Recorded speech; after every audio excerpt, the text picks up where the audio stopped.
Welcome to The Digital Forge, the podcast where we explore how technology, innovation, and people reshape industry and shape the future of this region. I'm David Richards. My guest today is Pam Liversidge, OBE DL FR Eng. Pam is one of the most influential engineers of her generation.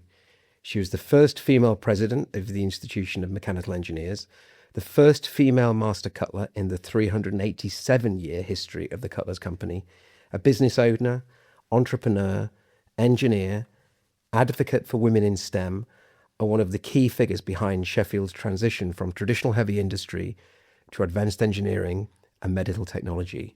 Today, her name sits on one of the University of Sheffield's most important engineering buildings, but her journey began at a time when women simply weren't expected to become engineers. Before we begin, please follow The Digital Forge on Spotify, Apple Podcasts, or YouTube, so you never miss an episode. Pam, welcome. Thank you. I have to say there's a lot going on there. But before we get into all of that, tell us where you grew up and what that was like. My formative years really were in Shropshire. I went to a grammar school in a small market town. I was actually born in the Midlands, in the Black Country, but my parents moved out to Shropshire because my brother, who was a little bit younger than me, they were concerned whether he was going to pass C11+. So we moved out to a place where his chances were much more successful. And he's a much better engineer than me.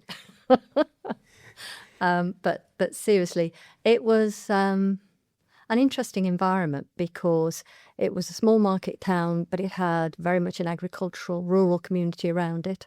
So it was a small grammar school. But there were some pupils who were from quite wealthy families as well. We were only, 450 pupils in the whole school. So everybody knew everyone else. What did your parents do? Were they engineers as well? My parents were from very, very working class background, very poor backgrounds. And my father succeeded with his education, couldn't afford to go to grammar school, but went to a technical school. And he then got a job in a chemical works, and through part-time education, started to study to become an electrical engineer. But then someone suggested that he should go into transport, which was the speciality of the future. So he was well on his way to becoming an electrical engineer, and then moved to one side and became a transport specialist. So he became a member of the Institute of Transport, I think it was. So he built a television in the early 50s when no one had a television. He built one? He built one, yes. So he got all the components? Yeah, all the diodes and all the valves and everything. So we had a television with no case, but it did work. So he wasn't very good at the woodwork, but he built a television. Wow. And always was repairing radios, building radios. So very capable on the electrical side, but wasn't the sort of person who was very good with people. So more of a scientist, back office kind of person. Obviously, education was important to your parents, because to move house to give your children a better educational chance means that they must have valued. Absolutely. Yeah. Education was very much the focus in the family. Complete contrast to my husband. So my mother was actually quite bright, but didn't go to grammar school. But she used to help us with our schoolwork, and I've got two younger brothers, and all of us, in one way or another, went to university for engineering.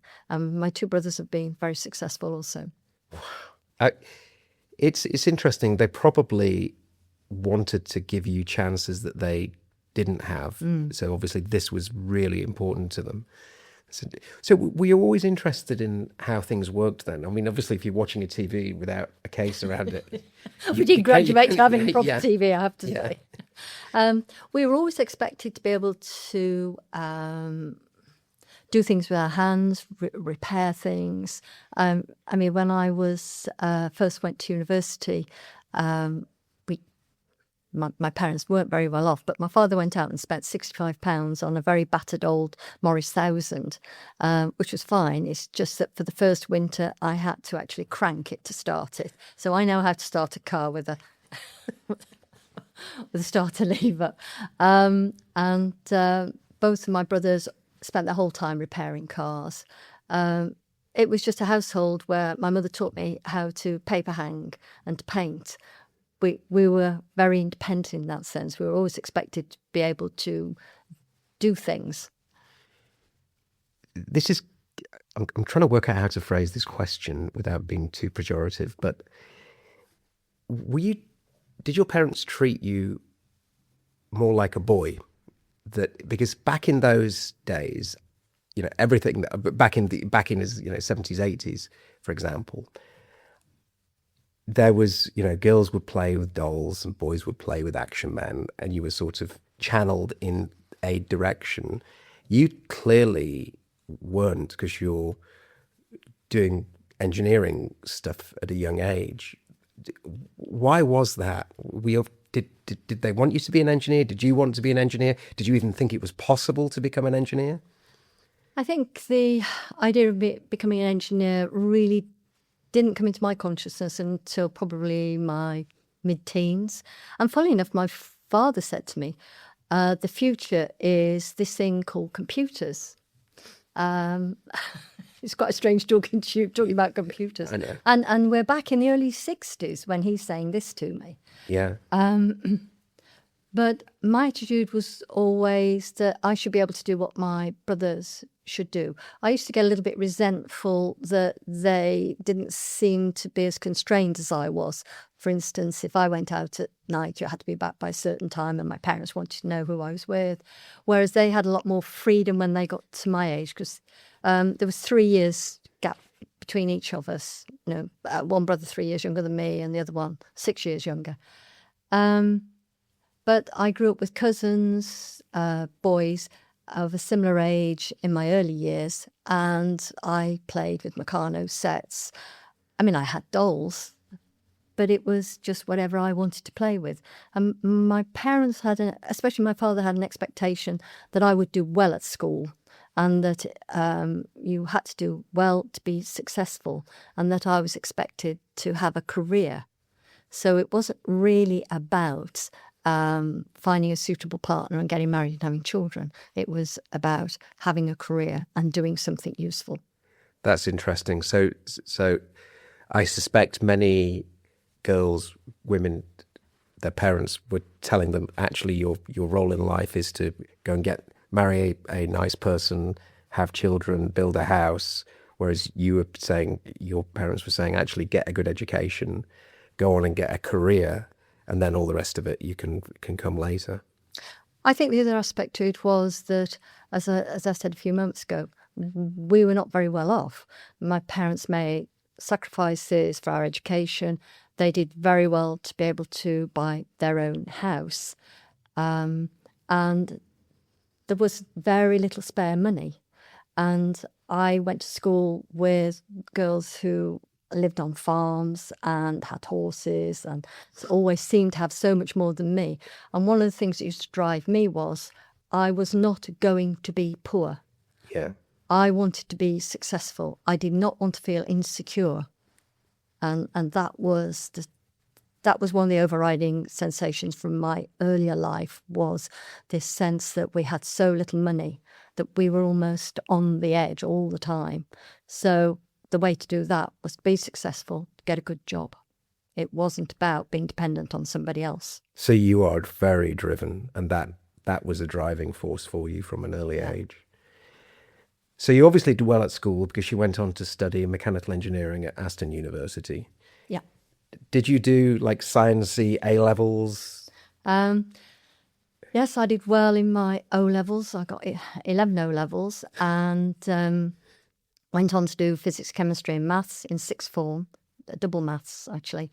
And I was the only girl to do that combination of subjects. So by then I was getting used to being the odd one out.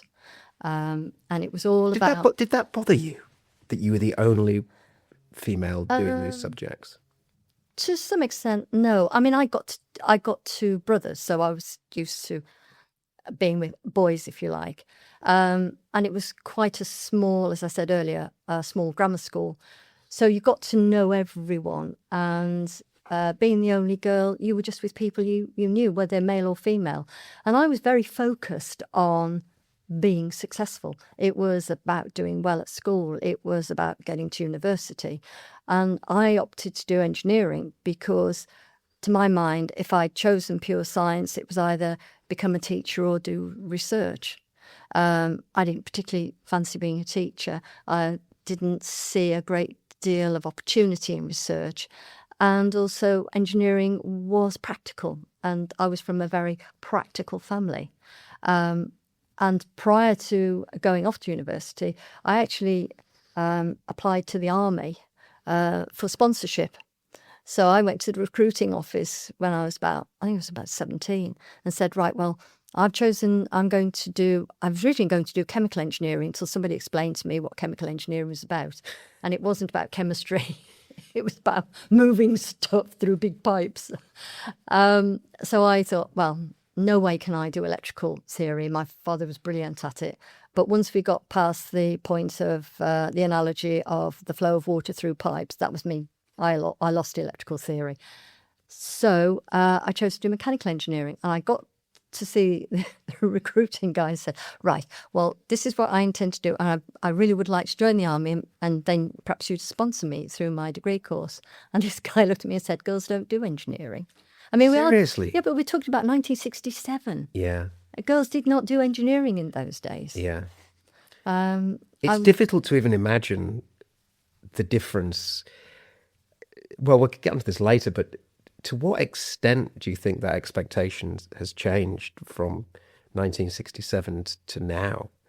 Do you think do you think it's a night and day change? Do you think it's getting better? Do you think that? Well, we're nearly 60 years on. Yeah. It's hard to think that next year is 60 years since I had that conversation. Yeah.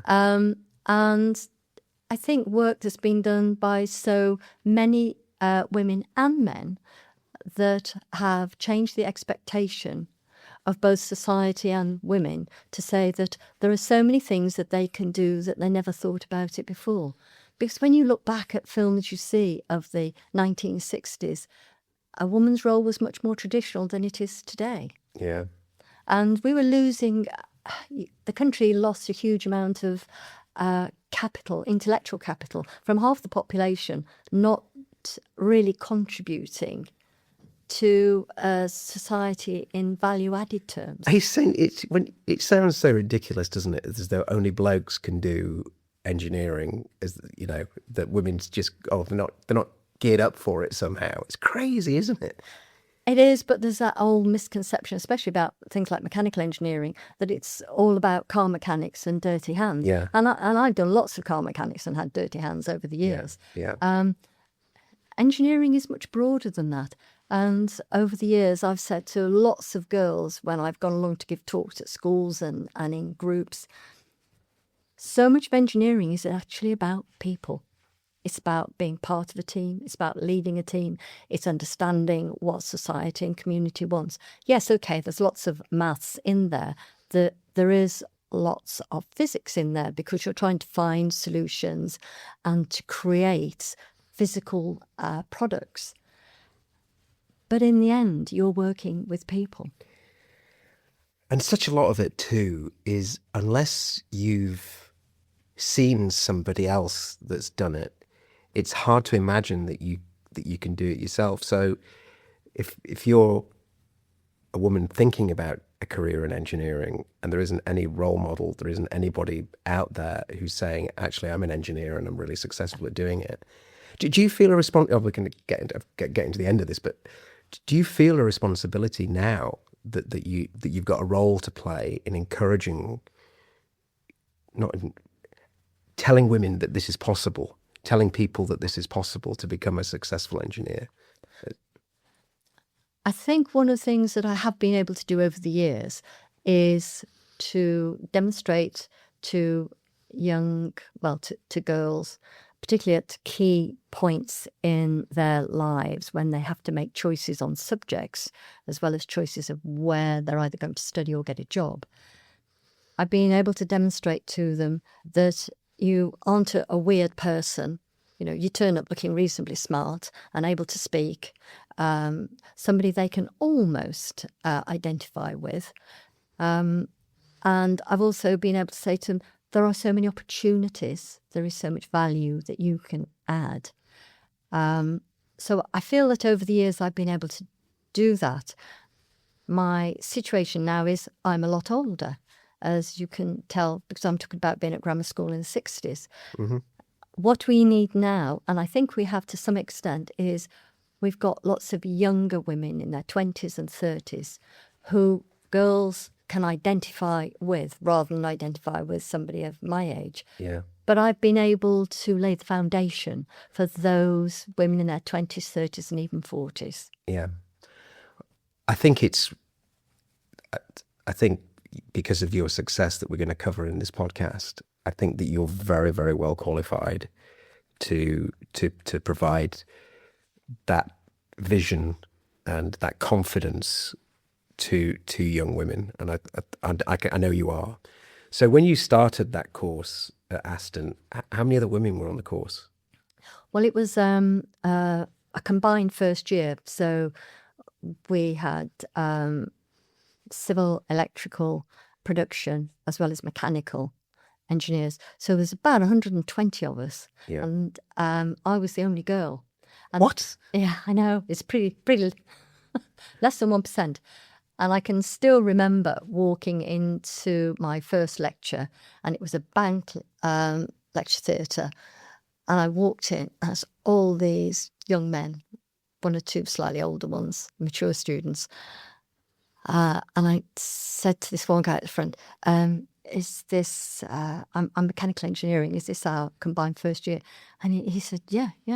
And I could see all the people around him looking at me as if to say, oh, she will go away in a moment. And I said, oh, right. I said, can I sit here then? So, and in those days I got long blonde hair, but it took weeks before anybody spoke to me. It was almost a case of, if we don't speak to her, she's going to go away. And I didn't fit into their groups. And when we used to do practical work, of course, you had to work as a team, and there wasn't enough equipment for everybody to have their own bit of equipment. So you break up into groups, and I was always the one that got left out because I didn't fit into what they were expecting. However, what finally dawned on quite a few of my male colleagues was that it was very visible when I wasn't there. And if I missed 2 lectures, my personal tutor would send a message to me to say, can we have a conversation?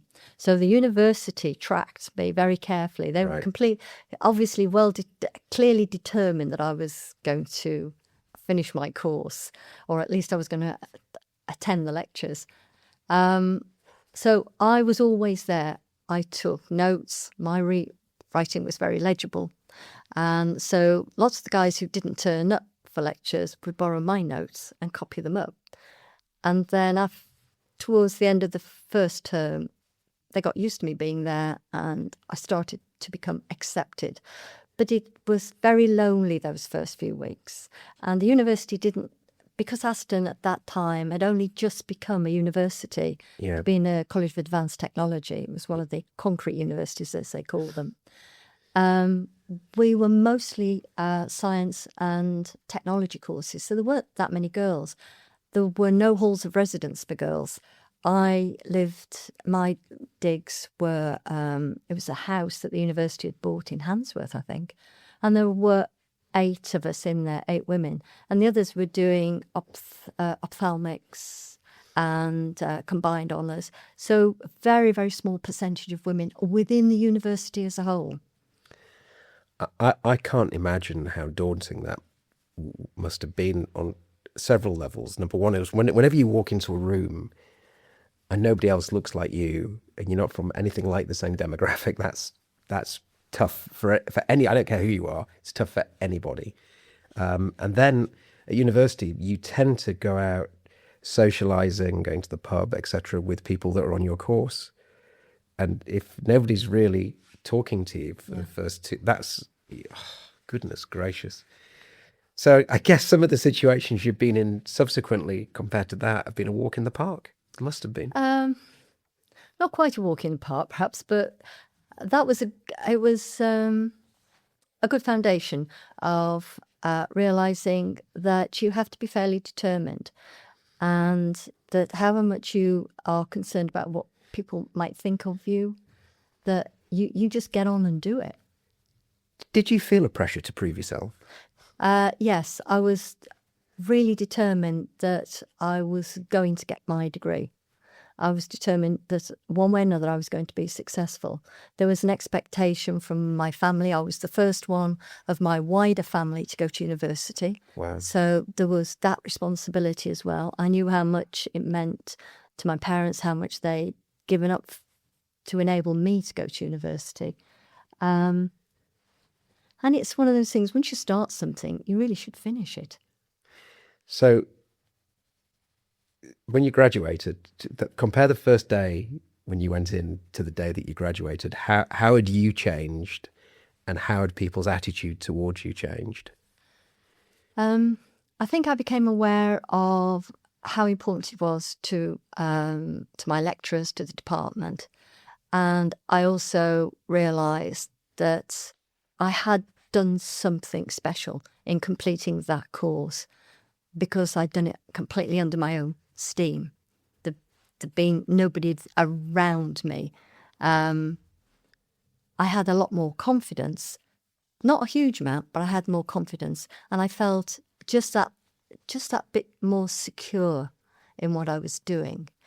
It wasn't an easy choice of subject to do. I wasn't quite prepared for what engineering involved, and that's one of the difficulties we have within schools, is that young people don't really know what engineering is about. I think it's getting better. I mean, the Better Learners, Better Workers programme at the Cutlass Company is great in that it takes young people from schools out into the world of work, and they begin to understand how engineering and manufacturing all fits together. We had nothing like that. I mean, I made my choice just on the basis of not wanting to do other things and thinking, well, engineering will get me a good job. So you did realise at the end that you'd done something special, were you the first female to ever graduate doing that course from that university? I think I was the first woman at Aston to get a degree in engineering. This is a theme, isn't it? The first woman to do first female to do a lot of things in your career, and starting with A, doing the course, and B, graduating the course. Yeah, just absolutely extraordinary. What was it like when you graduated then? Was it relief? Was it joy? Was it a mix of? I think relief. I mean, I didn't get my degree till the November, because the engineering courses, we didn't do our exams till quite late on. I mean, slight digression, but one of the ironies, I shared digs with a girl who was doing behavioural sciences. She did 5 subjects.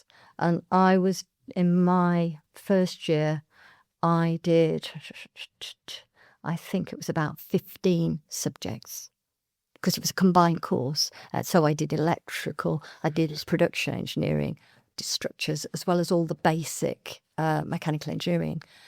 I could fail 2 and resit 2 subjects out of that 15. She could fail 2 and resit 2 out of her 5. Yeah. And I think that sort of sums up how much more work is involved in an engineering course compared to what I'll term the humanities. Yeah. But they all have their place within our society. Yeah. Yes. I mean, I did computer science. It felt like a job. It feels, you were working all the time. Yeah. Well, most people were working all the time. I would have been the person probably photocopying your notes, by the way. So after you graduated, you joined GKN. What was that like? That was early 1970s?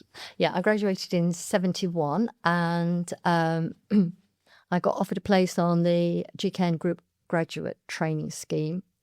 So headed off in the September to join them.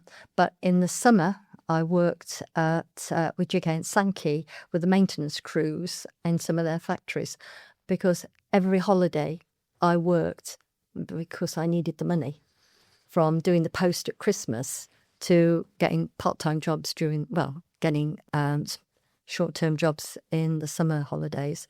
So that was quite an interesting experience, because in those days, people like TI and GKN used to go around the universities, the milk round as they called, recruiting graduates. So we were an eclectic mix of subjects. So we got people from Oxford and Cambridge, as well as engineers like me from Aston and some of the Russell Group. So we were quite a large cohort. I think there was about 60 of us. I can't remember exactly. Of those 60, how many were women?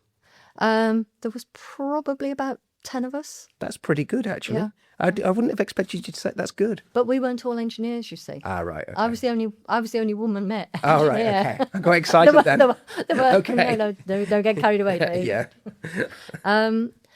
And we went to Little Aston Hall in Sutton Coldfield, which GKN owned in those days. And that was where I met the last of the Miss Nettlefolds. I think she was one of the last of the Nettlefold family. Yeah. And she sort of ran the establishment. It was quite an interesting experience. We used to have lectures during the day. We used to use the ballroom as a lecture theatre. They used to feed us lunch, and we'd often have dinner. But some people stayed over. They needed that accommodation. But I got married at the end of my degree course, and so my husband and I lived on the south side of Birmingham, in Moseley, so I commuted across Birmingham. I seem to have spent my early life commuting different places. And we also went out to the different factories within the group, getting to understand the products, and in a way for the management of those different companies to assess us as prospective employees. And how often were you the only woman in the room in those meetings? In terms of going out to some of the companies and for the management to be able to assess whether we were good prospective employees, fairly regularly. I'd be the only woman, but that was when we were talking technological subjects. Sometimes there would be one or two other women. Perhaps they were looking at a personnel type job, whereas I was looking at a production job. Yeah. Sometimes when it's an all male environment, it can become a bit of a locker room type of environment. Did you experience some of that? You know, the sort of in jokes and probably inappropriate connotations associated with them, and if so, how did you deal with it? I think over the years I'd spent so much time working in factories that I was used to, shall we say, some of the terminology and some of the attitudes of men, but it's still not a very comfortable environment when you do get a largest group of men together and you're clearly not part of that dynamic. But there's no doubt about it, the dynamics of a team, when you do get a mix of sexes in there, a mix of genders, it does change. Yeah, it really does. And everything improves when that happens. I mean, it's still, in technology even, it's still difficult now to get a balanced team. And do you think quotas work? Do you think that companies that mandate we've got to have a certain number of women on the board, a certain number of women in management, and so on, do you think that, or do you think it should be just purely this natural selection thing that maybe doesn't? I think quotas have their place in the early days to give women the opportunity and to send out the message that they should be allowed to try and should be welcomed in trying to get to different positions within organisations.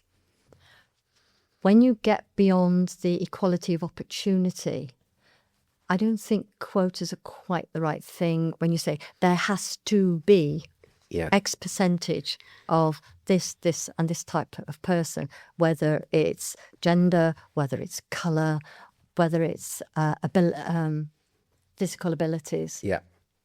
Then the person who is, let's say, as I was on so many instances, the only woman in the room. If you're in a quota situation, that doesn't do much for your confidence to think, I'm only there because I'm part of the quota.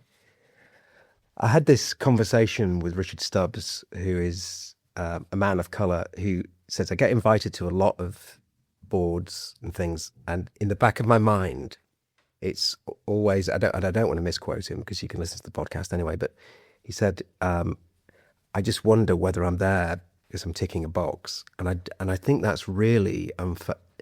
He's a brilliant individual, you're a brilliant engineer, and you are there for merit. But I get what you're saying, because there is a mandated quota in some instances. It must be hard to get that out of the back of your mind. And one of the things, I'm interviewing you, but I'm going to say this, but one of the hard things is appointing women and certain demographics to a board when there aren't enough people at the senior management layer who then have experienced that. I find it very frustrating, because that's where you have to deal with the problem lower down the food chain. Exactly. You do. I mean, what do you think? What do you think about that? And particularly women being on the board and being in control of companies. How do you fix that problem? Well, you've summed it up quite well. You have to have the pool of talent to draw from. So organisations have to look at junior management level. You've got to walk before you can run. And that's why I made the point that quotas work in the early stages. But when you get beyond the point where you've got a sufficient pool to draw from of talented women or whatever other characteristic you're looking to add, then after that, you should put quotas to one side. Yeah. Yeah. So what lessons did GKN teach you? Did you enjoy your time there? GKN were a very good company to work for. It was 13 weeks, the group graduate scheme. And I'd worked, as I said a moment ago, I'd worked with GKN Sankey during the holidays. And they actually offered me a job to go back, because GKN in those days had a series of what they called subgroups. So I went back to GKN Sankey and went to work at their factory in Bilston, and also spent a bit of time at Telford, where they had a big plant. And my job initially was in the facility to make electrical laminations. All right. And so I spent a lot of time working with high-speed presses. Yep. And also making transformer laminations. So how long did you spend at GKN? I was at GKN Sankey for about 18 months. And then my first husband, who by then had finished his PhD, took a job in Sheffield with Steel Castings Research and Trade Association, which is now CTI, Castings Technology International. Yep. And so we ended up moving to Sheffield.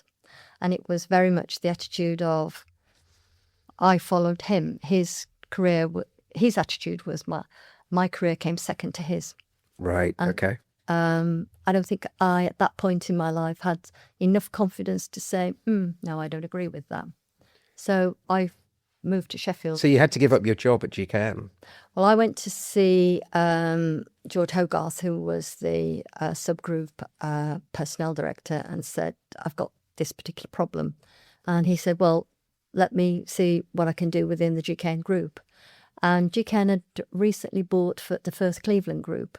So they had a company in Sheffield called Keaton's, which some of those who are a little older than me will remember had a reputation for militancy, and they're in the Guinness Book of Records for the longest strike. Really? How long was that? Oh, the strike went on for years. Goodness me. And they were based at Darnell, and they made hollow bore bar and machine tools. So I got an interview there and got the job as project engineer. So when my first husband moved up here, I moved with him and I moved to Keaton's at Darnall. What was that? What was the culture there like? I mean, oh. Yes, interesting. Very militant, very male, and not very welcoming. I had a job as a project engineer in the machine tool division.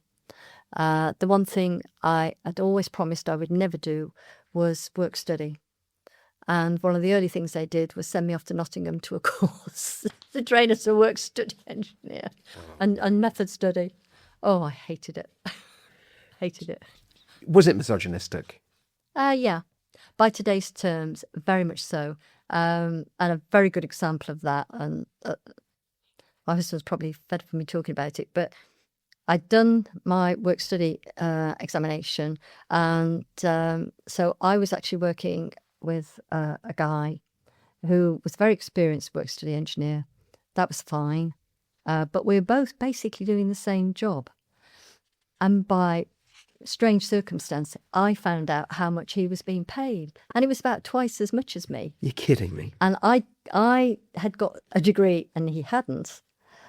He got more experience. So we both reported to the works manager. So I went to see the works manager and said, look, I understand that this particular colleague is being paid considerably more than me, but I am doing the same job. And he just said, well, he's got a family and your husband works. And that was the pay. So clearly you were paid on what you needed and not what by year you was wanted. this? We're Roughly? back in about 1973, 74. Right. Okay. And that was when I thought, it's time to vote with your feet. We'd gone through the 3-day week, if you recall, in the 70s. Yeah. That was an interesting experience. I got nearly locked in the factory, sprained my ankle trying to get out of the factory because we worked 3 days and they closed the factory down. Yeah. To save power. Yeah. When we lost our supply of electricity. So where did you move to? Obviously, you said you voted with your feet, so you had. So that was when I saw a job advertised for a small forging company called GW Thornton Limited. Right. And I didn't know very much about Thornton and about forgings, but I got the job working as assistant technical manager, which was a glorious title for really being an estimator. And I worked there for about 3 years. And this was about 1976. Yeah, about 76. Was the culture better there? It was a smaller company. Yeah. It wasn't anything like as militant. And I felt that the company needed my talents much more so than at Keaton's, where the atmosphere was quite fraught because the company was going through quite a lot of difficulty. It was struggling to make money. It was struggling with its industrial relations. I think that the managing director, within a year of me arriving, the managing director was up on the factory roof repairing it and died of a heart attack. Don't ask me why the managing director was on the roof. It's just that sort of gut. And he was very much a person who had driven that company, and it lost its way. So I went to Thornton, where it was a smaller company. It was much better established, and people were all pointing in the same direction, whereas previously we'd had a lot of infighting at managerial level. So that was interesting. I learned a lot about forgings. I learned a lot about estimating. And how long did you stay there for, and what did you do next? Well, I was there for about 3 years. And during all this time, I was working to get my professional qualification because I was determined to be a chartered engineer. Yeah. And whereas today there is a much more rigorous and straightforward way in which you can get your chartered status, then it was a case of achieving a certain level of responsibility and experience at management level. So I really felt that I needed to get my next job up in the management hierarchy to be certain of becoming chartered. So I approached the then managing director and said, well, I'm fairly sure my boss is looking for another job. And the reason I knew that was I was filling in his forms for him. And if he leaves, would you be prepared to give me his job so I become technical manager? And the person at that time said, really? Oh, no, I'm not having a woman manager in my company. I know, it's unbelievable. It's hard to credit, isn't it, that people would say such things? But that was the response I got. So I thought, well, it looks like another vote with the feet. And a friend of mine worked for a recruitment agency. So I gave her a CV and said, would you distribute No, sorry, I'm jumping ahead. I applied for a job at the Jonas Woodhead Group that made components for the automotive sector. Again, as a project engineer, I got that job. But in the month that I served my notice at Thornton, the managing director of that company changed, and they seemed to have forgotten that they'd employed a project engineer, because I arrived on day one to be greeted with, well, who are you? And I said, well, I'm your new project engineer, because they bought a big transform press and they wanted somebody to look at laying out the factory and installing this transform press and getting all the operatives trained. And that was going to be my project. So they'd completely forgotten they'd employed me. What? And there was nowhere for me to work. Nobody had the slightest interest in giving me any help. Nobody seemed to be able to tell me anything about this press that they bought. So I then spent the next few months making a model of the factory and trying to move all the multitude of small presses they had into a flow pattern and creating the space for this big new transfer press, and starting to talk to people about who we were going to train. So I worked in the corner of a warehouse because there was nowhere else for me to work, and really nobody said too much to me except for the women on the shop floor, and they were absolutely brilliant. So I spent a lot of time on the shop floor. So this of course is where you met Doug. Well, this was at Woodhead Components, and I thought, this can't go on. This is a very unsatisfactory situation. So that's when I gave my friend at the recruitment agency my CV and said, I need to get another job.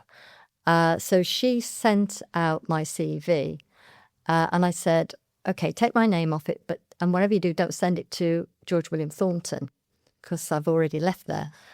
And her secretary sent it out and sent it to George William Thornton.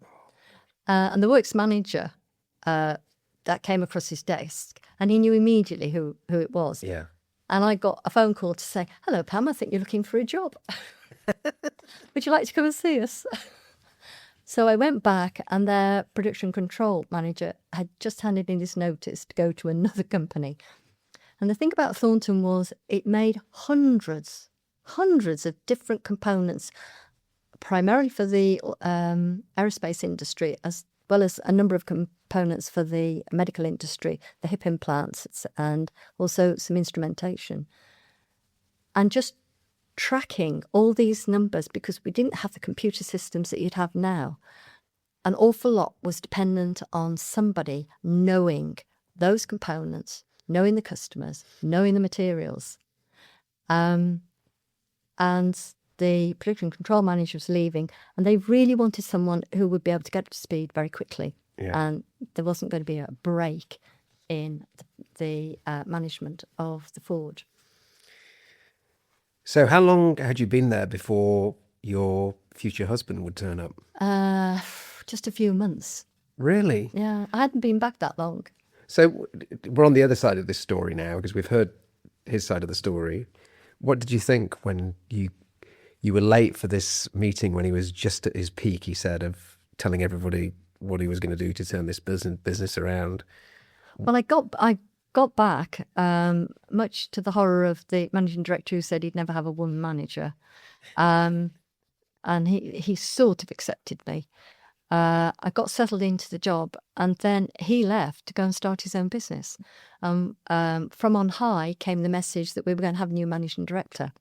So we were all waiting for this chap to turn up, and we thought he was going to turn up at the end of April. And lo and behold, he turned up on the 1st of April, much earlier than any of us expected. I got 1,000-ton Hassan Cleaver press stood with no work. The billets were sawn by a subcontractor, and my job was to make sure that those presses turned out forgings. So I got the foreman and we went off to see the subcontract saw. I got back and one of the secretaries said, "Oh, new managing director's arrived and you're late." So I knocked on the door and walked in, as usual, rather grubby, looking like somebody who wasn't a manager, to be greeted with, "And who do you think, well, who are you? Or who the hell are you?" And we went on from there. So you didn't get on that well initially, obviously. That wasn't the best of starts. No, we didn't, no. It was a case of the phone would ring and Doug would be saying, "You need to come up and explain this." It wasn't, "Could you come up and explain this?" It was, "You need to come up and explain this." And Doug described when you began to work more closely together, you played squash, and then obviously a relationship started to form. Did you expect that to happen? No, and I wasn't really looking for that to happen. Yeah. My first marriage had broken up and ended up in divorce. My first husband decided to take a job in Reigate. And there was an assumption I would follow him again. This time you didn't And go. this time I thought, no, not this time. Okay. And it wasn't a relationship that was doing very well. So it was the parting of the ways. So I wasn't looking for another challenge, let me put it that way. I began to realise that Doug knew so much more than I did about human nature, that it wasn't all about the technology, it wasn't all about the engineering solutions. And I'd never thought that I was very good with people. Another driver for doing engineering was that I didn't have to deal with people. And that's one of the reasons, as I said earlier, that I say to young people, engineering is about people. Yeah. You know, you are working, leading, being part of teams. And I'd always felt, well, it's about the technology, it's about the machinery. And it wasn't. And I began to realise that as Doug taught me more lessons. And I ran production control, and for a time I ran production control, and I did the works manager's job because he was seriously ill. And then Doug gave me customer liaison, formally gave me customer liaison. Then he gave me all the materials purchasing as well. So I was production control, customer liaison, and I got purchasing. And I began to realise that actually I could get on quite well with people. And he'd seen that in me long before I realised it. It's interesting because at the very beginning of this conversation, you said that one of your dad's blind spots was the human, the people side. Yeah. And that was something that you obviously had to develop in your career to be really successful. You had to have the human interaction and the sort of the social intelligence in order to progress. And it's interesting that you got that from Doug. I learned in a part. lot. Yes. I think it was there, but I hadn't realised it, and that's what he helped me to see. And I also, I think I was quite naive about people as well. Yeah. And I learnt from him that people often have motives that are not always to your benefit. That's interesting. So how long so you were working together for quite some time then? Yes, for quite a time. And as the relationship developed, one of the worries that I had was that I would lose my job. I always felt that Doug was much more critical to the company than I was, that I was much more easily replaced than a successful managing director. So I was constantly haunted by whether the start of a relationship would mean that I would be back looking for a job again. Did you keep it a secret, the relationship, for a period? For a time, yes, because of my fears about my job. Wow. So obviously, eventually it became known inside the company that there was a relationship, but people could probably see that it didn't I impact think they anything. could. I think I was being very optimistic in thinking that we could conceal it at the time from people. And in the end, Doug spoke to, the chairman was David Brahma, not Gordon Brahma at that point. And the Brahma family, to be fair, were absolutely brilliant. And David came in after Doug had said to him, we are having a relationship. I need to explain this to you. And David came in and had a really nice chat to me. And once we cleared that, it was much easier to deal with. It's really interesting listening to the other side of this discussion because, of course, the fear of you losing your job as a result of this didn't come out in the conversation with Doug. No. Of course it wouldn't. But again, it's another one of these situations where you're being in such a male-oriented world as a female, you're at such a huge disadvantage, whether it's pay, whether it's actually being able to literally keep your job. It's incredible, really. And I'm saying this as, a white, middle-aged, middle-class bloke. It still, I know it still exists in some form, maybe not as extreme as you had to experience, but it does exist in some form today. And did you stay until the acquisition? Were you still at the company? Yes. I mentioned the three roles I got, and I think Doug very briefly touched in his podcast about he took the company in a much more demanding technical product direction. He came in one day into my office and said, right, well, what we need to do is we need to be making a much more technologically demanding product. And I think that what we should do is make compressor blades. And there's a gap in the market for a company to make small, short runs of compressor blades for older engines for spares. And you can usually charge more for spares than you can for the original components. And in fact, he'd already had the conversations with Rolls-Royce about this, who were struggling to get spares for some of their older engines and were very much on board with helping us. So I thought, why is he telling me this? And then he said, right, so that's what you're going to do. You're going to make compressor blades. And I said, well, we haven't got any of the equipment or any of the technology and methods. He said, no, that's what you're going to do. So that's what I then spent 5 years doing. It's actually Doug described this partnership of lateral and horizontal and vertical, very deep sort of ideas and then execution. And you obviously did work together extremely well because he'd say, I've already sold this. I've had this idea. In fact, it's more than an idea. I've already sold it to Rolls-Royce. And the details about how to build it, that's you. Yeah. Just go away and do it. Did you enjoy that? Yes, lots of it I did enjoy. Some of it was incredibly stressful. How on earth can you live together when you're doing stuff like that? It's unbelievable.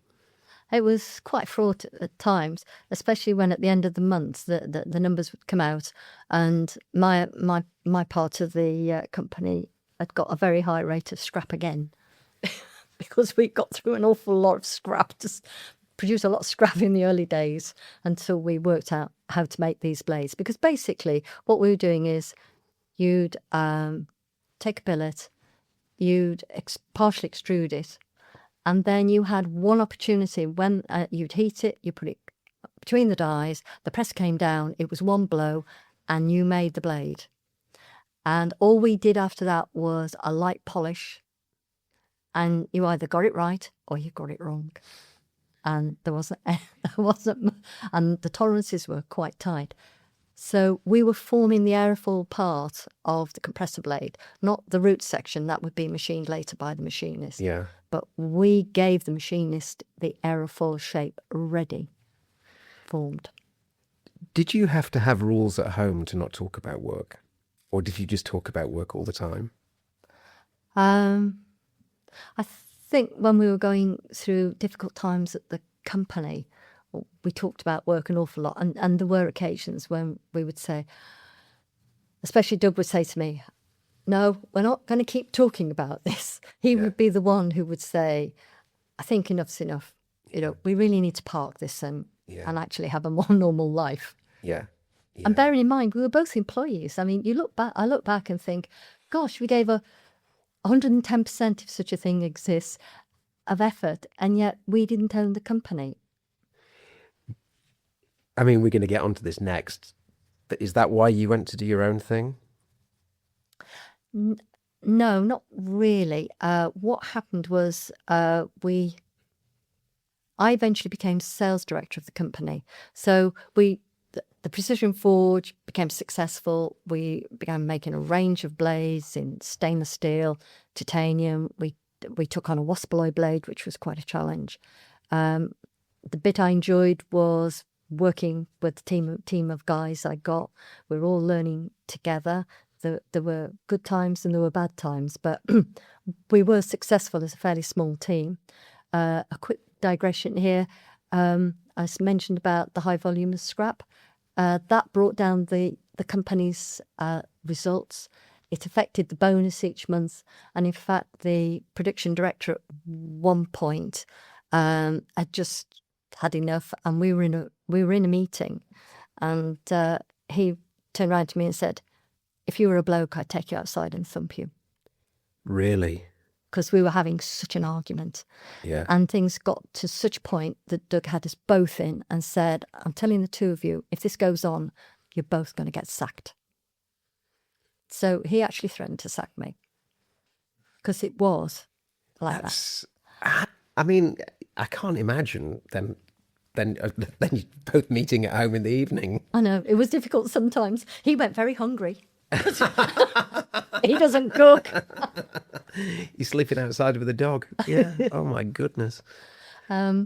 So I then moved on to sales and eventually became sales director, which was a long way from my start of my career thinking I'm going to be a brilliant engineer. But it was really much more technical sales. Yeah. I mean, you had to have the credibility. If you were going to Allison Gas Turbines to sell the company and sell a proposal that you wanted to make one of their blades, you had to be able to talk turkey, if I can use that terminology. You need to know exactly what you're doing. And it was the same in dealing with some of the orthopedic companies in the States and around the UK. Yep. So it was very much a sales job based on technical knowledge and understanding and ability. So I learned a huge amount. I also learned something that Doug mentioned earlier about having the guts to actually raise your price. And I always remember Doug saying to me, sales is about love and guts. Yeah. Love your customer and have the guts to ask for the right price. Yeah. And a price increase, which is always tough. We discussed it earlier. That's so hard.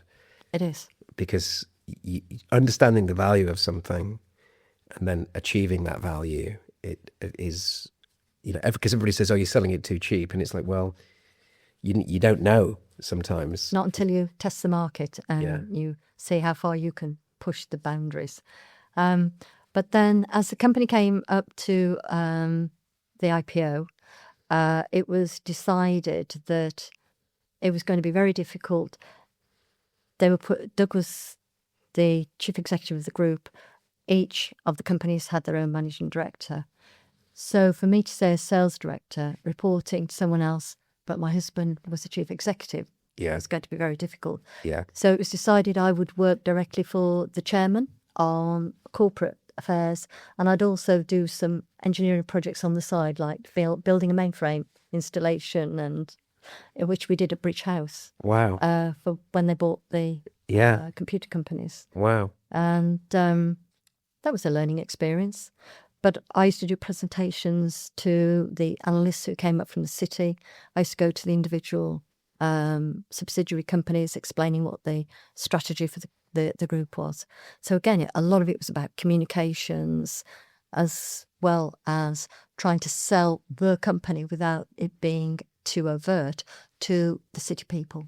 Because it is because what you've done really is developed emotional intelligence and developed the other side to operating a business, which is the sales and the people side. Yeah. So you're a really good engineer. You have to be a really good engineer at the job that you were doing. but you become really accomplished if you can do both sides of it. And I think too many people focus just solely because they just want to be an engineer. But if you can expand and do both, then you become really dangerous, don't you? Well, I think one of the hardest positions to recruit to is a good salesperson, Yeah. especially technical sales. Yeah.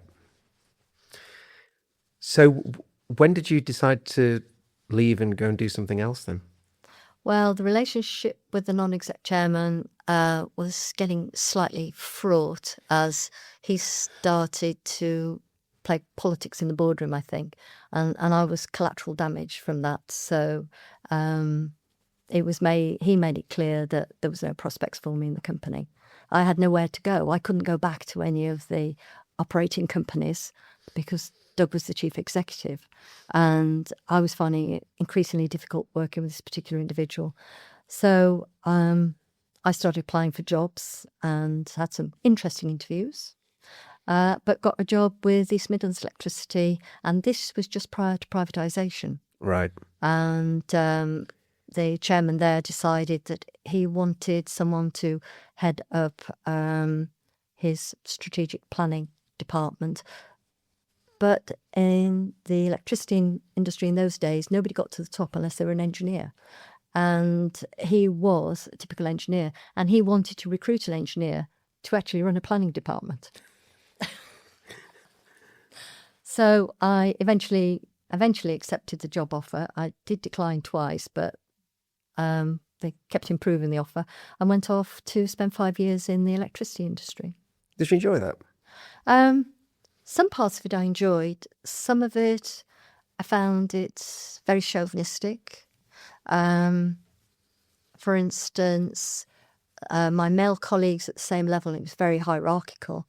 My male colleagues all addressed the chairman and the managing director by their first name, whereas the first time I did that, the chairman said, "No, Pam, I'm chairman." So I had to address him as chairman, not as John. There was one. Do you think that was deliberate? I don't think they thought anything of it. I think it was just the way it was. It was very, very different environment. I'd not been there very long. I'd recruited a number of analysts and really bright people, both within and from outside the organisation. And the first thing we had to do was to write the operational plan for the year. And it was all how many miles of cable an overhead line we're going to replace, what was going to happen to the shops. There was no strategy. It was all about the basic facts of the operations. And this was a document for government. It wasn't really a business plan. But there was another woman at the same level as I was at, and I'm still in touch with her, and she was the treasurer. But she had the same situation that you don't address board members by their first name. You address them by their role. That's, I mean, it's like institutional sexism, isn't it? I mean, it's just, there's no other way to describe it. But yeah, I think part of it as well is making people, because most blokes aren't aware, unfortunately, sometimes myself included, that this stuff goes on or went on, and that why it's so damaging. It's the little things. It's not the big major issues of, are you being paid the right amount? Are you in the right grade? It's the little things like names and attitudes to what you might be doing and your place in the organisation. One of the things I enjoyed more in East Midlands was we had our own training facility at Ashover, and part of my job was to work there in assessing the capabilities of junior managers and their prospects for promotion, and also I had a wider remit within the company of getting to know some of the junior people and recommending them to go to Ashover for the training courses. So you stayed there for 5 years? Yes, by which time we had restructured the organisation because we'd gone through privatisation where the regulated business, which was the supply and distribution of electricity, Yep. had to be separated out from the retail and the contracting. And also by then we'd formed a company for generation of electricity. Yep. So I was on the board of that company, and we had got a gas-powered station away at Corby, and we were looking at another one at Billsthorpe, which was sited at the top of the mine and used fluidized bed technology, etc. That one we didn't get away. But the retail business was developing, but it was clear that we didn't really have the capability to run a large-scale retail business. And by then, the chairman had got into the swing of, well, we should use some of this money we've got and we can buy electrical contracting businesses, and we'll go into the alarms business, a security alarm business, because it was about growing the unregulated income. Right. Because they were very restricted on what could be earned from the regulated business. Do you think privatization worked in that industry? Do you think, I mean, there's a big debate, of course, now because of the extreme power requirements that we are facing, driven in no small part by things like electric vehicles and artificial intelligence, and controlling the price of electricity and so on. From somebody on the inside of it, what do you think? I think in the early days it was probably the right thing to do, because you needed a different culture, you needed a different management capability on the supply and distribution of electricity. But I think as through privatisation it became more fragmented, and I think it became more difficult to do the planning. Yep. Which is what National Grid was trying to do, but National Grid was a separate company altogether. Yeah. Yeah, it's easy to sort of say now, well, we need all this massive... Well, hindsight's 20/20 visions. That's what they always say, don't they? Yeah, exactly. And I don't think our government of various colours has never had an energy strategy for this country. Yeah. I remember speaking at a conference, and other people had done the report about an energy strategy for the country. And it was clear then that the government really had no long-term view. Otherwise, we'd have done something about nuclear. Yeah. Oh. When you look at the graphs of nuclear power production in, say, Germany and the decline, and you look at China and the massive incline, and you wonder why China's going to be okay power-wise, and the Western world, including Western Europe, is not. That's the reason.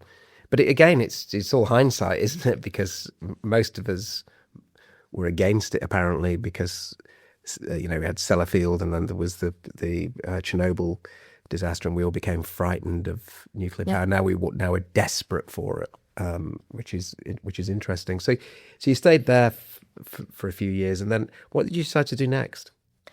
Well, then my husband made me an offer I couldn't refuse. It was another one of those, I've got a really good idea. By then, Doug had got these various non-executive roles and was also putting together a small group of small businesses. But he'd gone back to the recollection of at Thornton, we used to make hip implants. And some of the alloys were quite expensive and exotic alloys, which were very expensive to buy because of the traceability. And as soon as the flash, which is the excess metal from the forging process, was thrown in a bin, it lost a huge amount of its value. And through one of his contacts, he found that that flash could be made into metal powder. And he'd also found a small pilot plant of gas and water atomizers at Davy that was going to be sold off. And there was here we are again, there was a gap in the market for a producer of small quantities of powders for specific applications. So one evening he explained to me, well, there was a wonderful opportunity to have my own business. making metal powders by gas and water atomization, of which I knew very little. But that's never stopped me before. And your job was to find out all about it and to build it. Correct. You're getting into the swing of this, David. Yeah. Did you enjoy being an entrepreneur? Yes, I mean, like anything, there's ups and there's downs. There's a great sense of achievement. When you have your own business, there's this wonderful sense of ownership. Sometimes I go into the factory and we built the business within an old factory that we had. Doug mentioned Tool and Steel Products, which was in a very old factory, and they had the space for us to be able to put the atomizers in. And I'd sometimes go into this rather dirty, grimy factory that did have rats scuttling around, because every factory has rats and it's super clean, and think, oh, that's mine. That's mine. And I'd look at these big atomizers. And when we were putting it all together, it was another one of those puzzles to be solved. But then there was the stress of the financing. I think in those days it was easier than it is today. The bank was much more favourable to making us relatively unsecured loans. Yep. And we had some finance of our own, but cash flow was always a challenge. There were weeks when I'd look at the bank balance and think it's going to be a sweat to pay the wages this week. Yeah, and every entrepreneur's faced who's done a real entrepreneur role which is the concern about making payroll. Yeah. And that you can't underestimate what that means and the pressure that it puts you under as the CEO, managing director, as it used to be known. Did you find that stressful? Yes, very much so. The financial aspects were very stressful, as was collecting the cash. Yeah. I mean, there was one instance we had one of our better customers, better in the sense of more orders, down near Bedford. And they placed quite a few orders, but they weren't very good at paying. I went down to see this particular guy one day and said to him, you have to pay me. I have to have some money for what we've supplied you. And by the way, I've parked my car across your warehouse door. You're kidding me. No. I said, and I'm staying here till I get my cheque. Did it work? Yeah. I stayed a few hours, but I got my cheque. What did he say? Well, there were the usual excuses. Yeah. And then when he realised that I wasn't going to go away, he finally produced a cheque. But that's what it took. And it's the phone calls, and it's the constant, not quite begging, but the gamble of, do you supply the next batch of powder, knowing that they still owe you for the previous however many batches? What's your confidence in getting paid for that particular product? Could they go elsewhere? Not for the small quantities that we would make. Yeah. Because in those days, metal powders, you bought several tons, and for every time that you changed the alloy that you were going to make, you had to clean everything down. So to interrupt the process was very expensive, and that's why the big producers didn't make small quantities. And in fact, there was a company in Norway called Anval, and our equipment was a miniature of theirs. And in fact, we did quite a lot of work for them, making the samples that saved them having to shut down their big process, and we would make their samples of different alloys. Did you enjoy it? Yes, I did. But it was stressful. And it was also trying to decide whether we were going to be able to grow it to a larger size. So up to this point in your career, what was the most enjoyable job that you've had? I think probably when I worked at Thornton, being the production control manager, because I knew the products, I knew the customers, and it was a good company. Although it was a very small business, it was a good company to work in at that point. But clearly, it wasn't until changed so many things. It really wasn't a very successful financially. And it needed to change both in terms of its technical capabilities and its marketplaces. Okay, we'll leave it there for the first part. In part 2, we move from engineer and entrepreneur to institutional reformer, civic leader and trailblazer. We'll talk about becoming the first female president of the Institute of Mechanical Engineers, serving as High Sheriff of South Yorkshire, becoming the first female master cutler in Sheffield's history, medical innovation, women in STEM and legacy she hopes to leave behind. That was part 1 of my conversation with Pam Liversidge.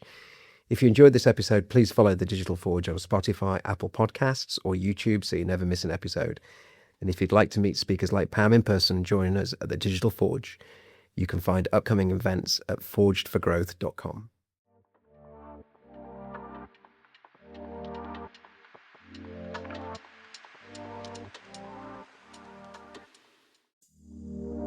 You know the kind of conversations we have here, honest, ambitious and focused on what's really shaping the future of UK industry. Now imagine taking them even further. That's exactly what the Digital Forge membership is about. This isn't just another network, it's a proving ground where connection, knowledge and opportunity collide. As a member, you'll unlock exclusive events and curated networking with serious builders, a private community platform for real-time support, and a content and knowledge hub packed with insights you won't find anywhere else. Plus, you'll gain access to exclusive discounts and the chance to learn directly from mentors and seasoned founders who've already walked the path.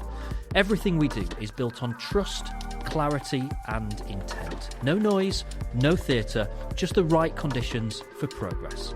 So if you're ready to join the future of UK industry and step into a community built to accelerate growth, join other members at forgedforgrowth.com.